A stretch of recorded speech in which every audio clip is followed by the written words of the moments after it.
আল্লাহ কেন ৭ আসমান সৃষ্টি করেছেন, এগুলো কোথায় অবস্থিত, এ ব্যাপারে আল কোরআন কি বলে? আসসালামু আলাইকুম ওয়া রাহমাতুল্লাহ। প্রিয় দর্শক, মহান আল্লাহ সৃষ্টি নিয়ে চিন্তা ভাবনা করা, সৃষ্টিতত্ত্ব বিশ্লেষণ করা নিঃসন্দেহে একটি বড় ইবাদত।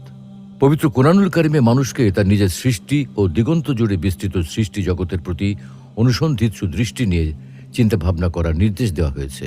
ফলে আল কোরআনের অনেক আয়াতে মহাবিশ্বের সৃষ্টি সম্পর্কে কিছু বিস্ময়কর তথ্য বর্ণনা করা হয়েছে, যার মধ্যে অন্যতম হল আসমান তথা মহাকাশ বিষয়ক তথ্য। তাই আজকে আমরা পবিত্র কোরআন ও আধুনিক কসমোলজির আলোকে ৭ আসমান সৃষ্টি এবং এগুলোর অবস্থান নিয়ে বিস্তারিত আলোচনা করব ইনশাআল্লাহ।